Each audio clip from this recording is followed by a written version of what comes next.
We welcome you all to this wonderful, amazing, and most auspicious Margasish month, day 3. And Sri Andal Nachyar has given this wonderful opportunity to glorify the Lord from her composition Tirupavai. So, let us quickly come to know Shivaliputtur about and Andal Nachyar about and the Margasirsha month.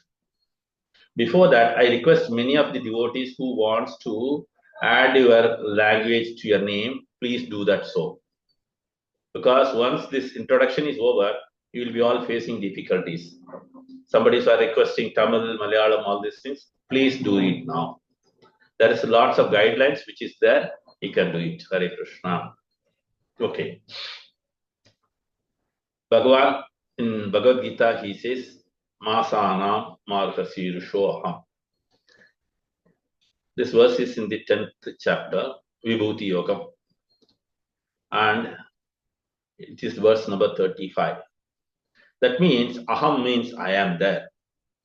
In the months, I am in the month of Margasirsha. That means the Lord himself glorifies about the importance of the month. In addition to that, as we see here, it is the most auspicious Brahma Muhurta for all the Devi Devatas. It is a celestial year which differs from our normal human years.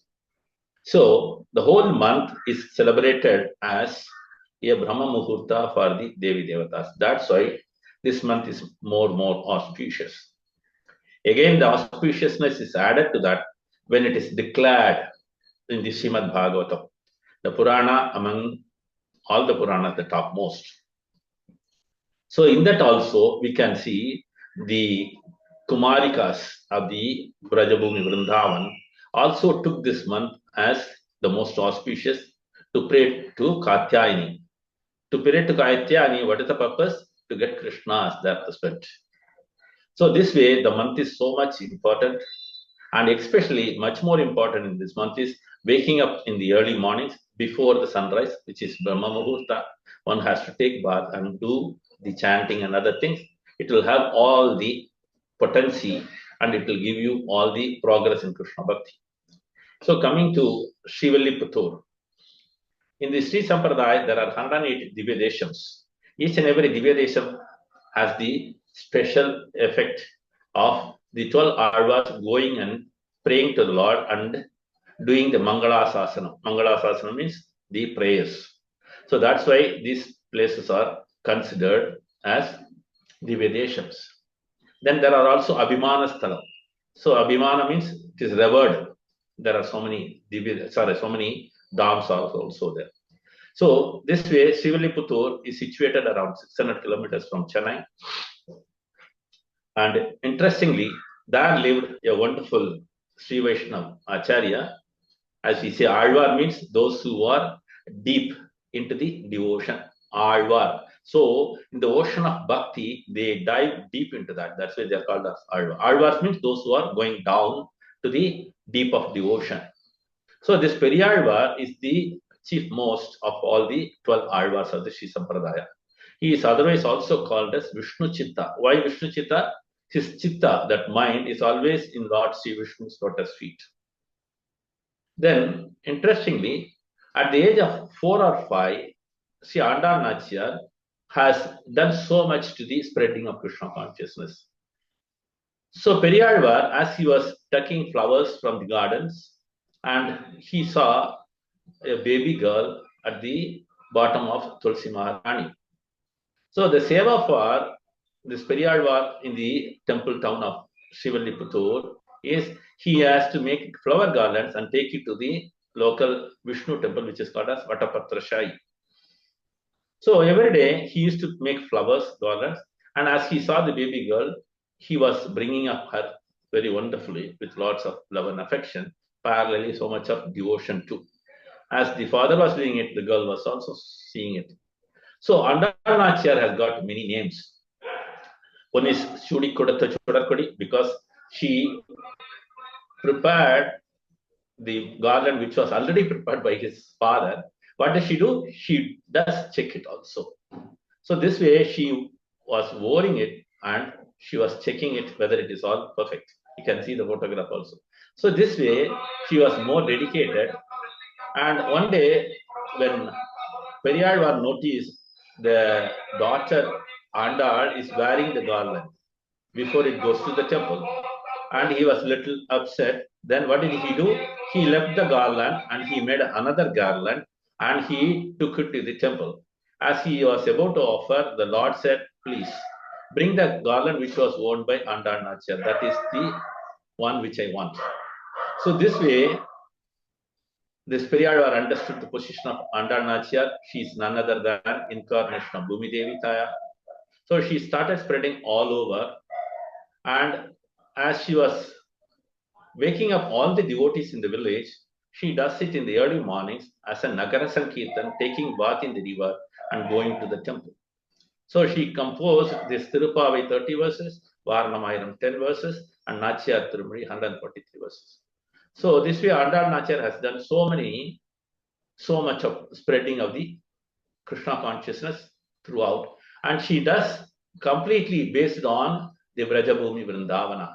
That's why we are able to get so many references from the Srimad Bhagavatam, and all the Leelas what she is describing in her Tirupavai is related to the Vrindavana Leela, many of them.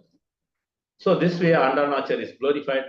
Now today, before we start the Pasuram, we will be reciting the Taniyans. Hare Krishna. Who is going to do Taniyan? Anybody is there? Hare Krishna Prabhuji, Vanita Badri. Yeah, please. I'm doing the Taniyan. Yeah, please do that. Hare Krishna Prabhuji. Yeah. Vanita, you can. Neela, yeah. Yeah. Neela Tungastanagari Tadi Suptam Utpotya Krishnam Parartyam Swam Sruti Sadasira Siddham Adhyabayanti Svochishthayam Srajinikalitam Yapalat Kritya Punkte Kodadasye Nama Idamidam Puya Evastu Puyaha Annavayar Puduvai Andal Alangarku Mannu Tirupavai Palpadiyam Innisayal Padi Koduttal Narpamalai Malai Chudi Koduttale Sollu சூடி கொடுத்த சுடற்கொடியே தொல்பாவை பாடியருள வல்ல பல்வளையாய் நாடினி வெங்கடவர்க்கென்னை விதியென்ற இம்மாற்றம் நாங்கடவா வண்ணமே நல்கு.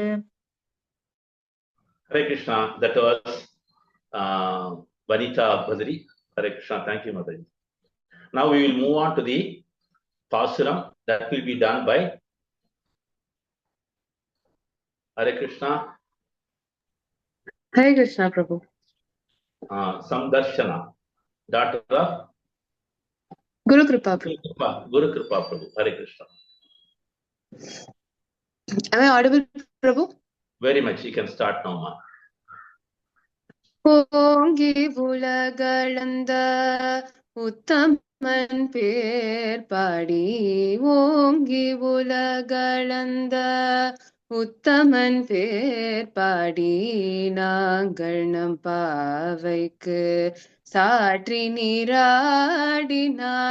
நாங்கள் நம் பாவைக்கு சாற்றி நீராடினாள் தீங்கின்றி நாடெல்லாம் திங்கள் முமாரி பெய்து தீங்கின்றி நாடெல்லாம் திங்கள் முமாரி பெய்து ஓங்கு பெருஞ்சென்னல் உடுகயலுகழ ஓங்கு பெருஞ்சென்னல் உடுகயலுகழ பூங்குவலை போதில் பொறிவண்டு கண்படுப்ப பூங்குவலை போதில் பொறிவண்டு கண்படுப்ப தேங்காதே பூக்கிருந்து சீர்த்த முலை பற்றி தேங்காதே பூக்கிருந்து சீர்த்த முலை பற்றி வாங்க குடம் நிறைக்கும் வள்டல் பெரும் பசுக்கள் வாங்க குடம் நிறைக்கும் வள்டல் பெரும் பசுக்கள் நீங்காத செல்வம் நிறைந்தெல்லோரம் பாவாய் நீங்காத செல்வம் நிறைந்தெல்லோரம் பாவாய். Very nice. Wonderful. Thank you, Samdarshana. Dr. Thank you, Prabhu. Guru Kripa Prabhu. Hare Krishna. చాలకయ చక్షుర్మిలితం येन తస్మై శ్రీ గురవే నమః. భక్తులందరికీ స్వాగతం. ఈరోజు తిరుప్పావైలోని 3వ పాశురంలోని విశేషాన్ని కొంచెం తెలుసుకునేటట్లు మనం ప్రయత్నిద్దాం. మొదటి పాశురంలో మనకి ఉపాసన ఉద్దేశం ఆండాళ్ తల్లి ద్వారా తెలిసింది. ఆ ఉద్దేశం ఏంటంటే భగవంతుడితో శాశ్వతమైన భాగస్వామ్యం కానీ సాన్నిధ్యం కానీ పొందడం అనేది ముఖ్య ఉద్దేశం. ఆ నోము యొక్క ముఖ్య ఉద్దేశం. దానికి అర్హత ఏముంది వాళ్ళకి అంటే వాళ్ళలో ఉండే ఉత్కంఠతో ఉండే కోరిక. ఆ కోరికని వాళ్ళు సాధించాలి, ఆ ఉద్దేశాన్ని సాధించాలంటే వాళ్ళు ఏ సాధన మార్గాన్ని తీసుకున్నారంటే స్వయంగా శ్రీకృష్ణ భగవానుడే అని మనకి మొదటి పాశురంలో చెప్పడం జరిగింది. అక్కడ శ్రీకృష్ణుని యొక్క నామ రూప గుణ విశేషాల్ని కూడా వర్ణింపడం జరిగింది. రెండవ పాశురంకి వస్తే అనంతశేషుని గుర్తు తెచ్చుకుంటూ ఆదిశేషుపై శయనించిన మహావిష్ణువుని తలుచుకుంటూ ఈ నోము సఫలీకృతం కావాలి అంటే ఏ నియమాలు పాటించాలి, ఏ నియమాలు పాటించకూడదు, ఇది ఒక తపస్సు లాగా చేసుకోవాలి, ఆ ఉపాసన ఉద్దేశాన్ని పొందాలి అనే దానికి ఏమి చేయాలో చేయకుండా చెప్తూ అవి పాటిస్తే మన నిజ జీవితంలో కూడా మన నిజ జీవిత శైలి కూడా సౌమ్యంగా తీర్చిదిద్దుకోగలుగుతామని ఒక ఆధ్యాత్మిక రూపంగా ఒక నియమ నిబంధనలతో క్రమశిక్షణతో జీవితం ఉంటే ఏమవుతుంది అనే ఒక సందేశం మనకి తిరుప్పావై 2వ పాశురంలో వస్తుంది. అవి తెలుసుకున్నాక ఇవాళ 3వ పాశురానికి వెళ్దాం. ஓங்கியோடகளந்த உத்தமன் பாடி நாங்கள் நம்பாவை குச்சாத்து நீராடினால் தீங்கின்றி நாடெல்லாம் திங்கள் மும்மாறு பெய்து ஓங்கு பெருஞ்சின்னலூடு கைலுகளா பூங்குவளே போதில் பொறிவண்டு கண்படுப்ப தேங்காதே பூக்கிழந்து சீட்டமலை பற்றி வாங்க உடை நிறைக்கும் வள்ளல் பெரும்பசுக்கள் நீங்காத செல்வம் நிறைந்தே தோరెంబావాయ్. హరే కృష్ణ. ఈ 3వ పాశురంలో మొదటి పాశురంలో శ్రీకృష్ణుని వాళ్ళు డైరెక్ట్గా ప్రత్యక్షంగా తలుచుకుంటే, 2వ పాశురంలో మహావిష్ణువుని తలుచుకుంటే, ఈ 3వ పాశురంలో ఒక అవతార విశేషమైన వామనుడిని తలుచుకోవడం విశేషం. పెరిగి లోకాలు కొలిచిన పురుషోత్తముని కీర్తించి నోము పేరున కలిసి మేము నీరాడితే దేశమంతా 3 వానలు కురిసి ఈతి బాధలు తొలుగు. పెరిగిన ఎర్రని వరిచేలు పైకెగురు చేపలు, నీరజములు మెరిసి నిద్రించు తుమ్మెదలు, స్థిరముగా కూర్చుండి శిరములులాగా కలశములు నింపు కామధేనువులు, నిత్య సంపదతో నిండుగా నుండు జగతికే మంగళం కూర్చు మన శ్రీవ్రతము. తిరుప్పావైలో మనకి కొన్ని పాచురాల్లో బాహ్యతరంగా ఒక అర్థం దర్శింపజేయబడితే అంతర్గతంగా దర్శింపజేయబడే విశేషాలు చాలా ఉంటాయి. అలాంటి పాశురం ఈ 3వ పాశురం. బాహ్యతరంగా చూసుకోవాలి అంటే ఇక్కడ ఆండాళ్ తల్లి వాళ్ళ సహచరులు ఏం చెప్తున్నారు? మేము ఈ నోము పాటిస్తాము, ఈ నోము ద్వారా మేము చేసే పనుల ద్వారా లోకంలో ఉండే వాళ్ళందరికీ కూడా శ్రేయస్కరం అవుతుంది, అక్కడ పంటలు బాగా పండుతాయి, ఆవులు సమృద్ధిగా పాలిస్తాయి. అంటే కేవలం బాహ్యతరంగా సిరి సంపదలు, పాడి పంట అభివృద్ధి చెందుతాయి, దానివల్ల అందరూ సుఖంగా ఉంటారు, నిత్య సంపదలతో నిండుగా ఉంటుంది వాళ్ళ జీవితం అని చెప్పడం జరిగింది. ఇది ఒక బాహ్యతరమైన దర్శనీయాంశం. కానీ దీంట్లో కూడా ఒక ఆధ్యాత్మిక తత్వం ఉంది. అంటే ఒక మంచి వాళ్ళు ఒక మంచి పని కొరకు, భగవంతుని సాన్నిధ్యం కొరకు చేసే వ్రతాల వల్ల ఎవరైతే చేస్తారో వాళ్ళకి వ్రత ఫలమే కాకుండా మిగతా వాళ్ళందరికీ వాళ్ళ దగ్గర ఉన్న వాళ్ళకందరికీ వాళ్ళతో కనెక్టెడ్ అయిన వాళ్ళందరికీ కూడా ఆ వ్రత ఫలం ఆటోమేటిక్గా ఎంతో అంత కొంత దొరికిపోతుంది. వాళ్ళు స్వయంగా ఆ వ్రత ఫలం తీసుకొని ఇంకోళ్ళకి ఇవ్వక్కర్లేదు. అంటే భగవంతుడి కొరకు, భగవంతుడి సేవలో ఉన్న వాళ్ళ కొరకు మనం వాళ్ళు చేసేంత సేవ మనం చేయలేకపోయినా, వాళ్ళు చేసేంత తపస్సు మనం చేయలేకపోయినా, కేవలం వాళ్ళతో కనెక్షన్‌లో ఉంటే చాలు.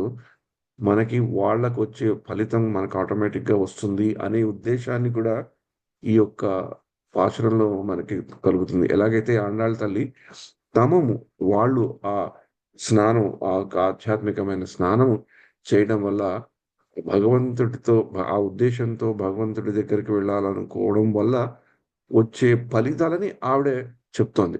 కానీ ఆ వచ్చే ఫలితాలకి మనం యోగ్యులమా? కామా? అనేది కాదు. అందరికీ వచ్చేస్తుంది. అది ఒక విశేషం. అంటే సామాజిక దృక్పథంతో సర్వజన శ్రేయస్సు కొరకు, సర్వజన సిరి సంపదల కొరకు కూడా చేసే వ్రతమని ఇది మనకి గుర్తొస్తుంది.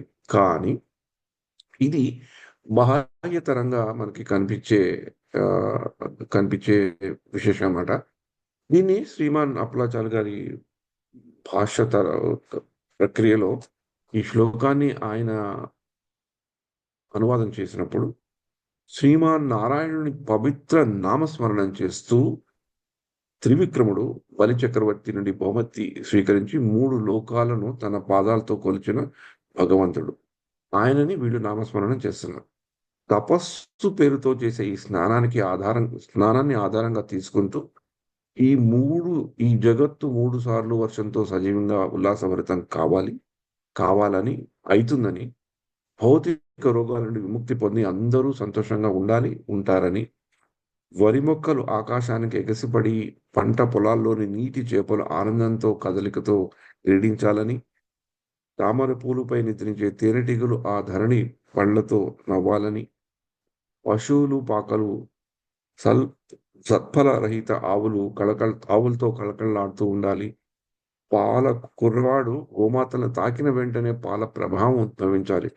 ఈ భూమి ఎప్పటికీ అక్షయమైన సిరి సంపదలతో కళకళలాడుతూ ఉండాలి.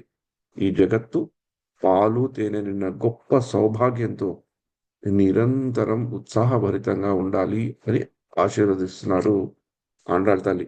ఆశీర్వదించడమే కాదు, ఆవిడ అలా అయితుందని కూడా మనకి చాటి చెప్తున్నారనమాట.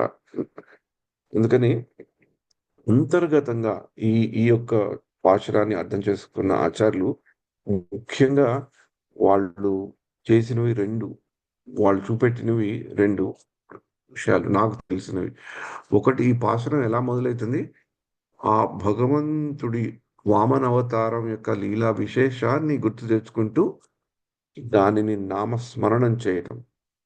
అది ఒక గొప్ప విశేషమైతే, ఆ వామన అవతారాన్నే వాళ్ళు ఎందుకు గుర్తుపెట్టుకున్నారు అనే దాన్ని కూడా ఆచార్యులు మనకి వివరించారు. ఆ 2 విషయాలు మనం ఈ యొక్క పాశురం గురించి చర్చించుకున్నప్పుడు తెలుసుకుందాం. అంటే ఈ తిరుప్పావేల 3వ పాశురం భగవంతుని దివ్య వామన అవతారం మరియు ఆత్మీయ ఆచార్యుల అనుగ్రహాన్ని గొప్పగా కీర్తిస్తూ రాసినట్లు కనబడుతుందన్నమాట. ఈ పాశురం ద్వారా ఆండాళ్ తల్లి భక్తులకు భగవంతుని లీలా మహిమ చెప్పడం ఒకటైతే, శిష్యులు ఆచార్యుల ద్వారా పొందే అనుగ్రహ జ్ఞానాన్ని వివరించారు. ఈ శిష్యులు ఆచార్యుల ద్వారా పొందిన అనుగ్రహ జ్ఞానం ఏంటి? ఇందాకలా చెప్పినట్లు ఎవరైనా గొప్పవాళ్ళు యాగాలు, యజ్ఞాలు, తపస్సులు, పుణ్యాలు చేస్తే వాళ్ళకే ఆ పుణ్యం కాకుండా వాళ్ళ పక్కన ఉన్న వాళ్ళకి, వాళ్ళతో కనెక్టెడ్ ఉన్న వాళ్ళకి, వాళ్ళని అనుగ్రహించిన వాళ్ళకి కూడా ఆటోమేటిక్‌గా వస్తుంది. వాళ్ళ యజ్ఞాలు, తపస్సులు చేయకున్నా కూడా. అలాగే మనకు కూడా అంతర్జాతీయ కృష్ణ భావనామృతంలో శ్రీల ప్రభుపాద వారి రచనల ద్వారా మనకేం తెలుస్తుందంటే, ఇంట్లో ఒక్కళ్ళు అయినా ఒక శుద్ధ భక్తిని ఆచరించగలిగితే, మన కుటుంబంలో ఒక్కళ్ళైనా ఒక మంచి భక్తులైతే మిగతా వాళ్ళందరికి కూడా ఆ ఫలితం కలుగుతుంది. ఒకే జన్మ కాదు, 7 జన్మలు అటు ఇటు వాళ్ళకు కూడా మంచి కలుగుతుంది అని చెప్పడం జరుగుతుందనమాట. అందుకనే మనకది తెలిసినప్పుడు మనం ఎంతో కొంత భక్తి మార్గాల్లో ఉంటే మనకే కాకుండా మన కుటుంబ సభ్యులు, మన పైనున్న వాళ్ళు, మన కిందున్న వాళ్ళు కూడా ఎక్కడో ఒక్కళ్ళు ఆ లాభం దొరుకుతుందనే విశ్వాసం మనకి ఉండాలి. ఆ యొక్క బాధ్యత మనకుంటే మనం చేసే భక్తి ప్రక్రియలో కూడా మనం చాలా సావధానంగా ఎంతో రెస్పాన్సిబుల్గా ఉండగలడానికి ప్రయత్నిస్తాం. అయితే ఈ ఆచార్యుల అనుగ్రహాన్ని గొప్పగా కీర్తిస్తూ రాసిందిగా గుర్తుపడింది కాబట్టి ఈ పాశురానికి ఆ విశేషత బాగా వచ్చిందనమాట. అయితే ఈ 2 విషయాలు ఈ పాశురంలో బాగా బాగా చెప్పబడ్డాయి. తర్వాత ఈ పాశురంలో ముఖ్యంగా వామనుడు మరియు త్రివిక్రముడు రూపాలను వెలుగులోకి తీసుకొచ్చి భక్తులకు ఆధ్యాత్మిక మార్గాన్ని స్పష్టంగా చూపేందుకు ప్రయత్నించబడిందనమాట. అంటే వామనుడు అంటే ఒక చిన్న మరిగుజ్జు కింద వచ్చి, ఒక వటువు కింద వచ్చిన వామనుడు, తర్వాత అదే వామనుడు ఒక త్రివిక్రముడైన వామనుడు అంటే చిన్నగా వచ్చి పెద్దగా అయ్యాడనమాట. చిన్నదేదో చేస్తానంటూ వచ్చి చాలా పెద్దగా చేశాడనమాట. అలాగే ఈ వ్రతం కూడా చిన్నగా మొదలైన వాళ్ళ కొరకే భగవంతుడి సాన్నిధ్యం లభించాలనుకున్న దీని ఫలితం ప్రపంచం అంతటికీ ఉంటుంది. వాళ్ళ గురించి తెలుసుకున్న వాళ్ళకి, వాళ్ళు చేసింది విన్న వాళ్ళకి, వాళ్ళు చేసింది విని దాన్ని అప్రిషియేట్ చేసిన వాళ్ళకి, వాళ్ళు దాన్ని మెచ్చుకున్న వాళ్ళకి, నచ్చిందని మళ్ళీ మళ్ళీ చెప్పుకునే వాళ్ళకి అందరికీ వస్తుంది. ఎలాగైతే చిన్న వామనుడు పెద్దగా అయిపోయాడో అది ఇక్కడ ఆండాళ్ళ తల్లి చెప్పారనమాట. మనందరికీ తెలిసిందే వామన చరిత్ర శ్రీమద్ భాగవతంలో 8వ స్కందంలో వస్తుంది. వామనుడు మహాబలి చక్రవర్తి దగ్గర బ్రాహ్మడి బాలుడు రూపంలో వెళ్ళి 3 అడుగుల భూమిని కోసం దానం కోరతాడు. అప్పుడు తన విశ్వరూపం లాంటి మహా ఎత్తైన రూపాన్ని ప్రదర్శించి తన 2 అడుగుల కదులుతో భూలోకం మరియు స్వర్గలోకాన్ని కొలిచేస్తారు. ఇంకా వేరే చోట ఏముండదు. 3 అడుగు స్థలం ఇవ్వలేని బలి మహారాజు తానే తనను భగవంతుని పాదాల కింద ఉంచుతాడు. ఇది శరణాగతికి ఒక ప్రతీకగా నిలబడింది. ఈ వామనుడి దివ్యమైన లీలని ఈ పాశురంలో ప్రస్తావింపబడింది. ఎందుకంటే ఈ ఆండాళ్ళ తల్లి ఈ కథను ఉదాహరించి భక్తుల హృదయాల్లో భగవంతుని యొక్క మహాత్యాన్ని మరింత పెంచారనమాట. అంటే ఈ 3వ పాశురంలోనే వామనుడిని చూసుకోవడం ఎందుకు అంటే, ఏదైనా మనం ఒక భగవత్ కార్యం చేయాలి అంటే, అది నిజంగా సఫలీకృతం కావాలి అంటే, మనలో నేను, నాది, ఐ అండ్ మైన్ అనేవి పోవాలి. నేను, నాది అని. ఎందుకంటే మనం చేసేది కేవలం భగవంతుడి కొరకు, భగవంతుడి యొక్క సాన్నిధ్యం కొరకు చేస్తున్నాం గనక, మనలో ఆ ఓనర్‌షిప్ అనేది ఉంటుంది గదా! మనది, నాది, నేను అనేది. I and mine. అది ఎలా పోగొట్టాలి, ఎలా చూపెట్టాలి అనేది ఈ వామన చరిత్రలో మనకి చాలా బాగా వస్తుంది. ఒకటి బలి మహారాజుకేమైంది అనేది. బలి మహారాజుకి కూడా ఎంతో కొంత తనలో ఎక్కడో కొంచెం అహంభావం ఉండేది. అంత ఇంద్రలోకాన్నంతా జయించి అన్ని అధిపతి అయ్యి, అందరికి కొంచెం దేవతలు కష్టపెట్టిన వాడయినాడు. తను చాలా బలవంతుడు అనుకున్నవాడు. అతనికి చాలా బలం కూడా తన గురువుగారి ద్వారా లభించింది. అంతా తనదేనని అనుకున్న బలి మహారాజుకి భగవంతుడు ఐ అండ్ మైండ్ నుంచి కొంచెం అతన్ని తొలగించాలి. ఆ దృష్టికోణం నుంచి అతన్ని తొలగించాలి. ఎందుకంటే సర్వతా అతను మంచి భక్తుడు. అది కూడా ముల్లోకాలకి చాటి చెప్పాలని, అతనికి ఏ భక్తుడికైతే ఏ స్థానం ఉండాలో అది తెప్పించేందుకు, బయటకి తీసేందుకు ఐ అండ్ మైండ్‌ని తీసేశాడు బలి మహారాజు నుంచి. అది ఇక్కడ ఆండాళ్ళ తల్లి గుర్తుపెట్టుకుంటున్నారన్నమాట. ఎందుకంటే వాళ్ళకి కూడా ఏదైనా ఎక్కడైనా హృదయ కవాటాల లోపల ఎక్కడైనా ఇది మాది, నాది, నా నా సొంతంది అనుకునే భావన ఏదైనా ఉంటే అది పోవాలి. అది పోవాలి అంటే మనం వామన చరిత్ర గుర్తు తెచ్చుకోవాలి అని ఆ సద్భావంతో కూడా ఆ భగవంతుడి యొక్క దివ్యమైన లీలను తలుచుకుంటున్నారు. ఇంకొకటి భగవంతుడు కూడా ఐ అండ్ మైండ్‌ని ఇక్కడ చూపెట్టాడన్నమాట. అంటే భగవంతుడు కూడా ఇది నాదే సొంతము అనే కాకుండా, నేను నా ఇష్టం వచ్చినట్లే చేస్తాను అనేదే కాకుండా, చేసే శక్తి భగవంతుడికుంది. చేయగలిగే సామర్థ్యం ఉంది. చేయగలిగే అర్హత కూడా ఉంది. కానీ భగవంతుడి యొక్క భక్తుల ప్రేరణకు, తన తల్లి గారి కోరిక మేరకు, తన తమ్ముడైన తమ్ముడు లాంటి వాడైన ఇంద్రుడికి తన స్థానాన్ని ఇవ్వడం కొరకు, తనకి తాను భగవంతుడు ఎంత శక్తివంతుడైనా కూడా ఒక చిన్న బాలుడు రూపంలో వచ్చి, ఒక మరిగుజ్జు రూపంలో వచ్చి ఒక దైత్య రాజనం బలి మహారాజు దగ్గరికి వెళ్ళి యాచించాడు. అంటే చూడండి ఎంత భగవంతుడు ఎంత శక్తిమంతుడో కూడా మనకి తెలుసు. ఎన్నో శ్లోకాల్లోనూ ఎన్నో విషయాల్లోనూ చెప్తాను. అలాంటి భగవంతుడే ఒక భక్తుడి కొరకు, ఒక భక్తురాలి కొరకు, తల్లిదండ్రుల కొరకు ఒక చిన్న వటువు కింద వచ్చి, ఒక మరిగుజ్జు కింద వచ్చి ఒక యాచకుడు అయ్యాడు అనమాట. అంటే మామూలుగా ఇలా చెప్పేసుకుంటూ పోతూనే మనకి దాంట్లో ఫీలింగ్ తెలియదు. కానీ మనమే అనుకోండి, మనకే ఒక చిన్న మరిగుజ్జుని చూస్తే మనకి ఎలాంటి ఫీలింగ్ ఉంటుంది, ఒక రకం ఒకప్పుడు భయం కూడా వేస్తుంటుంది కదా, ఏంటి ఇలా ఉన్నారు వీళ్ళు ఎలా బతకగలుగుతారా. అది అంత అంత అంత సుందరంగా ఉండి ఆనందదాయకంగా ఉండే దృశ్యంగా. అది ఇంకోటి ఆ మరుగుజ్జు విశేషం పక్కన పెడితే, ఎవరైనా సరే ఎలాగున్నా సరే, ఎంత అందంగా ఉన్నా ఎలాగున్నా కూడా, ఏ స్థితిలో ఉన్నా కూడా యాచించే పరిస్థితి వస్తే, ఇంకొకళ్ళ దగ్గరికి వెళ్ళి నాకు సహాయం చేయండి, నాకు ఇది ఇవ్వండి అని యాచించే పరిస్థితి వస్తే చాలా దీనమైన పరిస్థితి. గొప్పవాళ్ళకైనా దీనమైన పరిస్థితి, పేదవాళ్ళకైనా దీనమైన పరిస్థితి, మంచిగా ఉన్న వాళ్ళకైనా దీనమైన పరిస్థితి, కష్టాలు ఉన్న వాళ్ళకైనా దీనమైన పరిస్థితి. అది ఎప్పుడు మనకి రాకూడదు అనుకుంటాం. ఆర్థికంగా కానీ, మానసికంగా కానీ, ఈ శారీరక బాధల వల్ల కానీ ఎవరిని కష్టపెట్టకూడదని, ఎవరి చేత యాచింపబడకూడదని మనం కోరుకుంటాం. ఎందుకంటే అది అంత కంఫర్టబుల్ పొజిషన్ కాదు. ఎవరినైనా వెళ్ళి అడగాలి అంటే అది చాలా బలహీనమైన పరిస్థితి. కానీ భగవంతుడి యొక్క భక్తుల కొరకు తను ఎటువంటి వాడైనా కూడా ఈ వామన దేవుడు ఆ యొక్క అవతారంలో అలాంటి పని చేయడం వల్ల భగవంతుడిలో ఉండే కరుణ మహాత్యాన్ని ఆండాళ్ళ తల్లి అలా గుర్తుపెట్టుకుంటూ కూడా శ్లాఘించారనమాట. ఈ కంపాషన్ అనేది వామన చరిత్రలో మనకి చాలా బాగా కనబడుతుంది అనమాట. ఒక భగవంతుడు ఒక యాచకుడు అయ్యాడు, ఒక చిన్న మరిగుజ్జు అయ్యాడు. భగవంతుడి భక్తుల కొరకు తను ఆ యొక్క లీలని ప్రదర్శించారు. అలాగే అంటే భగవంతుడు భక్తుల యొక్క స్పందన భగవంతుడు బాగా వింటాడు, చూస్తాడు అనేది ఈ దివ్యలీలలో మనకి తెలుస్తుంది. అందుకనేనేమో ఆండాళ్ళ తల్లి ఈ వామన చరిత్రని ఇలా గుర్తుపెట్టుకున్నారు. ఇంకోటి ఏంటి అంటే మనకి రామాయణంలో కూడా చెప్తారనమాట. అప్పుడు దశరథుడు ఒక్కొక్క కాలం వచ్చాక తను ఇంకా రిటైర్ అవ్వాలని, రాజ్యం త్యజించి రాముడికి పట్టాభిషేకం చేయాలని అనుకున్న రోజుల్లో ఆ ప్రజలందరినీ పిలిచి అడుగుతాడనమాట.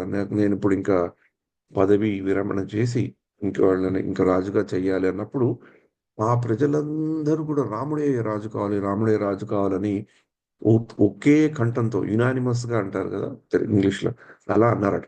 అప్పుడు దశరథుడికి ఆశ్చర్యం వేసింది. నేను కూడా ధర్మపాలన చేశాను, నేను కూడా ఈ రాజ్యాన్ని ఇన్ని రోజులు ఇంత సంపన్నంగా పాలించగలిగాను, ఎన్నో మంచి పనులు జరిగాయి, కానీ వీళ్ళు రాముడే కావాలని ఎందుకు అనుకుంటున్నారని అప్పుడు వాళ్ళని అడగడం కూడా జరిగిందట. అయితే అప్పుడు దశరథుడు అడుగుతాడు, మరి నేను కూడా ఇలా చేశాను కదా, మీరు రాముడే అని ఎందుకు అంటున్నారు అంటే అప్పుడు వాళ్ళు రాముడి యొక్క గుణగణాలను శ్లాఘిస్తారు. రాముడిలో ఎన్నో విశిష్టమైన గుణాలు ఉన్నాయి, అందుకని మేము రాముడిని కోరుకుంటున్నాము. కానీ ప్రత్యేకంగా రాముడిలో ఒకటి ఉంది, అది మిగతా వాళ్ళలో కనబడదు. ఏంటంటే ఇంకొకళ్ళ కొరకు చాలా బాధపడతారు. ఆయన రాముడిలో ఉండే గుణగణాల్లో ఒకటి ఏంటంటే ఇంకోళ్ళ కొరకు, అంటే ఇంకొకళ్ళకి ఏదైనా బాధ ఉంటే ఆయన ఏడుస్తారట. అంటే మనకి బాధపడితే మనం ఏడడం ఒకటి, అది సర్వసాధారణంగా జరిగే విషయం. కానీ ఇంకొకడు బాధపడుతుంటే మనం ఏడడం అనేది ఏంటే అది ఎంపతి అంటారు కదా. కంపాషన్ ఒకటి, ఎంపతి ఒకటి, అది చాలా తక్కువ. అందుకనే మన భగవత్ సత్సంగంలో కూడా ఇంకోళ్ళ బాధని అర్థం చేసుకోవాలి, ఇంకోళ్ళని బాధ అర్థం చేసుకొని వాళ్ళ కొరకు ప్రార్థిస్తే మనకు కూడా ఆధ్యాత్మిక పరంగా మనం ముందరికి వెళ్తామనే కదా ఈ యొక్క ప్రార్థనలో మన కొరకు మనం ప్రార్థించుకునేవి కొన్ని అయితే, ఇంకోళ్ళ కొరకు ప్రార్థించుకునేవి కొన్ని అయితే, ఇంకోళ్ళని మనం మన కొరకు ప్రార్థించడం రిక్వెస్ట్ చేయడం ఏదైతే, ఈ మూడు ఉంటాయి.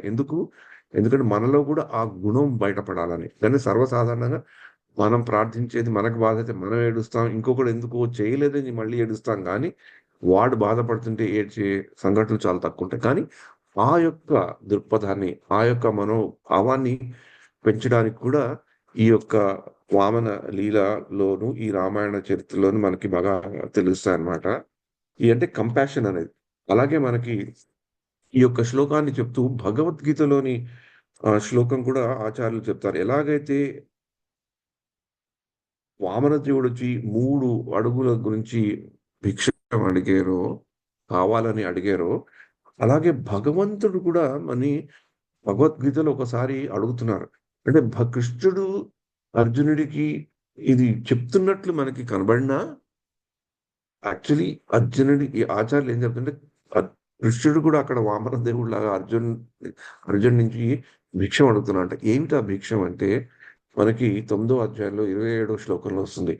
యత్ కరోషి యదశ్నాసి యజ్జుహోషి దదాసి యత్ తపస్ససి కౌంతయ్య తత్కురుస్వ మదర్పణం. అంటే నువ్వు ఏది చేసినా నాయనా, ఏది తిన్నా, నువ్వు ఏది ఆఫర్ నాకు ఇవ్వాలనుకున్నా ఇచ్చేసేయి, నువ్వు ఏ తపస్సు చేయాలనుకున్నా అది కూడా నాకు ఇచ్చేసేయి ఓ అర్జున అని చెప్తున్నాడు అనమాట. What ever you do, what ever you eat, what ever you give away offer, నువ్వు ఏది చేసినా, ఏది తిన్నా, ఏది ఇంకోళ్ళకి ఇవ్వాలనుకున్నా, ఏ తపస్సులైనా చేయాలనుకున్నా అది నాకు అని చెప్పారనమాట. అంటే ఈ వామన చరిత్రలో ఇది చెప్పడం జరిగితే ఈ వామనుడి యొక్క కంపాషన్ అంటే ఈ తిరుప్పావై మూడో పాశంలో మనం మొదటి తెలుసుకోవాల్సింది నామ సంకీర్తనం చేయమని ఆండాళ్ళ తల్లి చెప్పారు.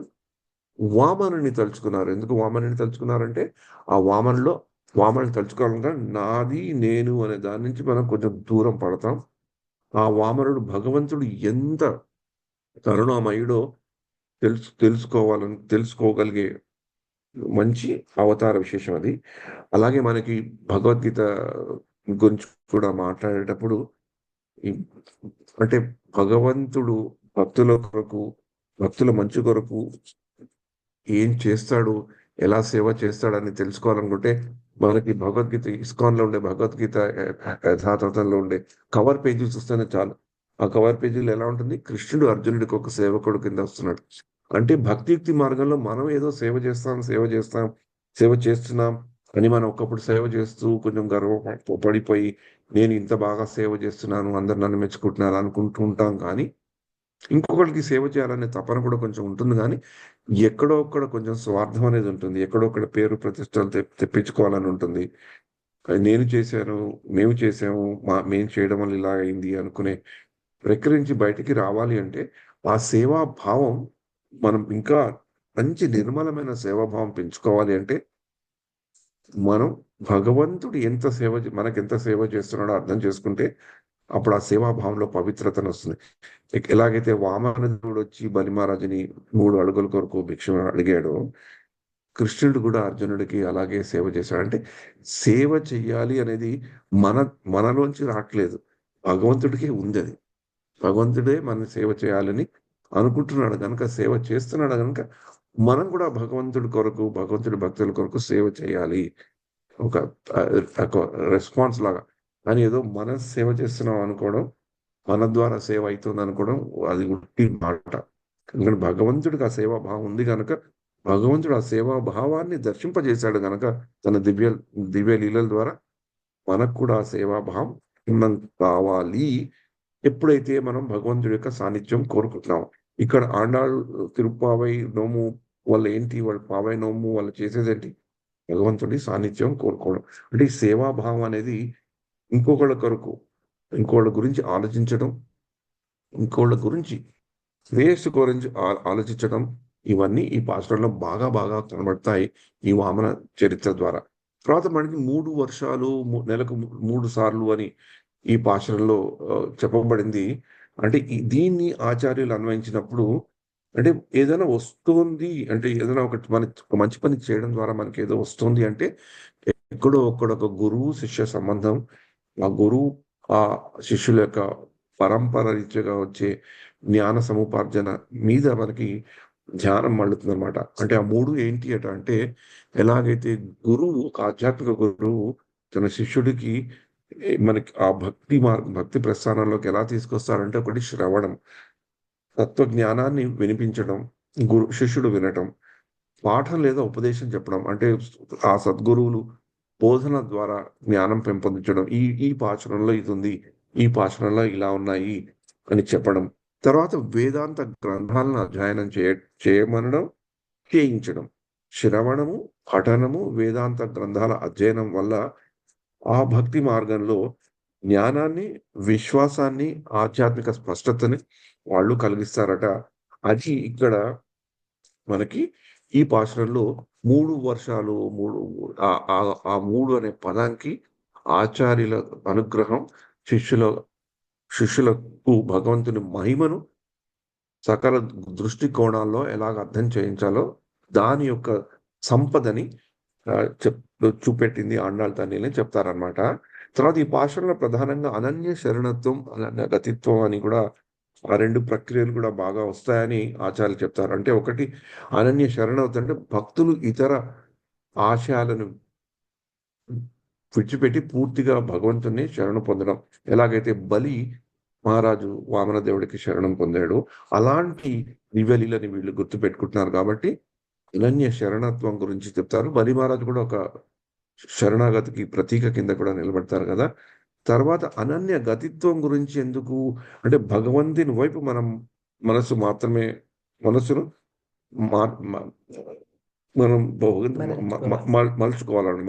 మరల్చుకోవాలని చెప్తారు కదా. ఆడాళ్ళు తల్లి ఈ పాశురం ద్వారా భక్తులకు తమ జీవితాల్లో ఈ నైతిక విలువలను ఆచరించడానికి మార్గం చూపెట్టారు. అంటే అనన్య గతిత్వం అంటే భగవంతుడి వైపు మన మనస్సును కేంద్రీకృతం చేసేటట్లు మనం ఏం చేస్తే అది ముఖ్యము అని మనకి చెప్తారన్నమాట. ఈ అనన్య గతిత్వం, అనన్య శరణత్వం ఈ శ్లోకంలో బాగా వస్తాయి. ఈ శ్లోకంలో ఇంకా బాగా ఆచార్యులు చెప్పేది ఏంటంటే నామ సంకీర్తనం యొక్క ప్రాముఖ్యత. ఒకటి కంపాషన్, ఒకటి కరుణ భగవంతుల్లో, ఐ అండ్ మైండ్ ని తొలగించుకోవాల్సిన అవసరము. ఒకటి గురువు మనకి 3 విధాలుగా శ్రవణము, పఠనము, శాస్త్ర గ్రంథాల యొక్క ఎలా చదవాలో చెప్పడము, అలా మనకి ఆధ్యాత్మిక సంపదని ఇస్తే నామ సంకీర్తనం చేయాలి. నామ సంకీర్తనం చేశాము అని ఆండాళ్ తల్లి వాళ్ళు ఈ పాశురంలో గట్టిగా చెప్పారు కనుక ఈ పాశురంలో నామ సంకీర్తనానికి చాలా ప్రాముఖ్యత ఉందని, ఆ భగవంతుని నామాన్ని జపించడం వల్ల అనేది భక్తుల కోసం అది భక్తులు చేసే అత్యంతమైన ముఖ్యమైన పని. అది చేయడం వల్ల భక్తులకే కాదు మిగతా వాళ్ళందరికీ కూడా చాలా ఉపయోగకరం అని చెప్తారనమాట. అందుకని ఈ నామం సంకీర్తం వచ్చింది గనక మనకి అంతర్జాతీయ కృష్ణ భావనామృతంలో కూడా చెప్తారు, దేవుడి పేరుకి తేడా లేదు, కానీ దేవుడి పేరు దేవుడి కంటే శ్రేష్టమైనదని చెప్తారు. అందుకనే మనం హరే కృష్ణ మహామంత్రం జపం చేసినప్పుడు కూడా అదే మనం తలుచుకోవాలి. దేవుడు ఎంత దూరంగా ఉన్నా కూడా, మనకు కనిపించిన దేవుడు మనకి ఎంతో దూరంగా ఉన్నా దేవుడి పేరు మనకి సన్నిహితంగానే ఉంటుంది, మన నోట్లోనే ఉంటుంది. అది మనల్ని రక్షిస్తుంది. ఎన్నో ఉదాహరణలు ఉన్నాయి. శ్రీకృష్ణుడు ద్వారకలో ఎంతో దూరంలో ఉన్నప్పుడు ద్రౌపదిని రక్షించింది ఆయన పేరే. అంటే భగవంతుడు ఒక బంగారు ముద్ద అయితే భగవంతుడి పేరు మెడలో ధరించడానికి సిద్ధమైన బంగారు ఆభరణం వంటిదని పెద్దలు చెప్తారన్నమాట. ఆ భగవంతుడి పేరు ఎంత విశిష్టమైనదంటే భగవంతుడు లేడు అని ప్రకటించే వారు కూడా ఈ కృష్ణుడు లేడు, రాముడు లేడు అని వాళ్ళ పేర్లు చెప్పకుండా ఉండలేడు అనమాట. అంటే ఆయనని నిరాకరించిన వాళ్ళు కూడా తెలుసో తెలియకుండా ఆయన పేరు పలకాలి. ఆయన దూషించిన వాళ్ళు కూడా అలానే పలుకుతారు. ఎలాగైతే ఒక వ్యక్తి ఉన్నాడు అనుకోండి, చాలా అనూహ్యమైన పరిస్థితుల్లో తల్లి అంటే ఇష్టం లేని వ్యక్తి, అది చాలా దౌర్భాగ్య పరిస్థితి. కానీ తల్లిని అంటే అసహించుకొని తల్లి ఎంతో బాధలు పెట్టిందని, తల్లి వల్ల తనకి బాధలు కలిగాయని తల్లిని సహజంగా కొంచెం ద్వేషించే వ్యక్తి కూడా తనకి స్వయంగా బాధ కలిగినప్పుడు అమ్మ అనే పిలుస్తాడు, తల్లినే తలుచుకుంటాడు. అంటే నామంలో అంత పవర్ ఉందని, శారీరక వ్యాధులు కావాలన్నా, మానసిక బాధల నుంచి నివారించాలని, మనకి నివారణ కలగాలన్నా, ఆత్మకి అంటుకునే పాపాలు మనం చేసే పనుల వల్ల తొలగాలన్నా దేవుడి పేరే జపించాలని పెద్దలు చెప్తారు. దేవుడి యొక్క ప్రేమను పొందడం కొరకు, ఆయనతో సాన్నిధ్యం కొరకు ఆ పేరుని ఆశ్రయించాలి. ఆయన పేరు మహిమపరచడానికి ఏ అర్హత అవసరం లేదు. దాని ఫలితం ముందుగా నించబడదు. ఎలాగైతే గంగా నదిలో మనం స్నానం చేయడానికి వెళ్తే ఇంకో ఎన్నో చోట్ల స్నానం చేసి గంగా నదిలోకి వెళ్ళాలని ఏం లేదు. అర్హులైన వారు, అర్హులు కాని వారు కూడా గంగా నదిలో స్నానం చేస్తారు. ఆ గంగా నది అలానే వాళ్ళని పవిత్రం చేస్తుంది. అలాగే దేవుని పేరుని జపించడంలో ఎవరికీ అర్హత లేదని మనం తెలుసుకున్నా, కర్మయోగ నిష్ఠులు కేశవుడు, నారాయణుడు వంటి నామాలను మనం జపించాలి. అంటే మనం ఈ కర్మయోగం ద్వారా కూడా, భక్తి యోగం ద్వారా కూడా చేసేవి చేయడం, చేయకూడనివి చేయకూడని తెలుసుకుంటూ ఆండాళ్ళ తల్లి ఎలాగైతే ఈ నోముల్లో వెళ్తున్నారో అలా చేసేవాళ్ళు కూడా నామాన్ని జపించాలి. ఈ నామాలు జపించడం వల్ల వారు చేసిన పాపాలని తొలగిపోవడమే కాకుండా ఆచారాలను పాటించేందుకు వాళ్ళకి అర్హత కల్పిస్తుంది. అదే ప్యూరిఫికేషన్. మన అంతర్జాతీయ కృష్ణ భావనామృతంలో చెప్పుకోవాలంటే పరివర్తన. ఈ నామ జపం వల్ల కలిగేది శుద్ధ నామ జపం వల్ల గానీ, కొంచెం ఈవెన్ ఫాల్ట్స్‌లో ఉన్న నామ జపం వల్ల కలిగేది గానీ, ఆ ట్రాన్స్‌ఫర్మేషన్. అందుకనే మనం కూడా మామూలుగా ఎన్నో సత్సంగాలు, ఎన్నో భక్తి మార్గంలో ఉండే ప్రక్రియలు ఎన్నో చోట్ల చూస్తాం గానీ, ఏ సత్సంగంలో అయితే ఈ నామ జపం, నామానికి ఉండే వైభవాన్ని ఎప్పుడు గుర్తుపెట్టుకునే భక్తుల సత్సంగం ఉంటుందో, ఆ సత్సంగంలో మనం చూసేది ఒక ముఖ్యమైనది ఏంటంటే ట్రాన్స్‌ఫర్మేషన్. ఆ యొక్క పరివర్తన. ఆ పరివర్తన అనేది మిగతా దాంట్లో చూడం. వాళ్ళు ఎన్నో ఏళ్ళు వాళ్ళ సత్సంగాలు ఉంటారు కానీ, ఎక్కడికి కొంచెం ముందరికి వెళ్తున్నట్లు మనకు కనిపించదు. కానీ ఈ నామజపం ప్రభావం మనకి జ్ఞానాన్నే ఇవ్వకుండా కాకుండా, మనలో ఒక ట్రాన్స్‌ఫర్మేషన్, మనలో ఒక పరివర్తనని తెలుస్తుందన్నమాట. అంటే భక్తి మార్గం అనుసరించే వాళ్ళు దేవుని ప్రేమను పొందించుకునే సాధనంగా నామస్మరణ చేస్తారు. అలాగే ఈ మూడో పాశలో కూడా నామస్మరణతోనే ఆండాళ్ళ తల్లి వస్తుందన్నమాట. అందుకని ఈ పాశురాన్ని మనం గుర్తుపెట్టుకున్నప్పుడు భగవంతుడి యొక్క కరుణ, శక్తి, భగవంతుడి యొక్క మహిమ చిన్నగా వచ్చి పెద్దగా ఇవ్వడం. మనం భగవంతుడి భక్తి చేస్తే మనకే కాకుండా మన తోటి ఉన్న వాళ్ళు అందరికీ కూడా ఎంతో మంచి కలుగుతుంది. ఆ భగవంతుడి యొక్క భక్తి, నేను నాది అని తొలగించుకునే ఆ యొక్క మనస్సులో ఉండే ఆ దృష్టికోణం తెలుసుకోవాలంటే ఈ వామన చరిత్రను గుర్తుపెట్టుకోవడం, ఆ వామన చరిత్రని వీళ్ళు నామస్మరణగా చేస్తున్నారు గనక, ఆ నామస్మరణ గురించి మనం తెలుసుకోవాలి అనేది ఈ యొక్క శ్లోకంలో, ఈ యొక్క పాశురంలోనే ముఖ్యమైన విశేషాలు. మనకి ఎంత టైం ఉంది మాతాజీ ఇంకా? టైం అయిపోయింది. బ్రేక్అవుట్ రూమ్ ఖాళీ చేయమని వసంత్ ప్రభు మెసేజ్ పెట్టారు.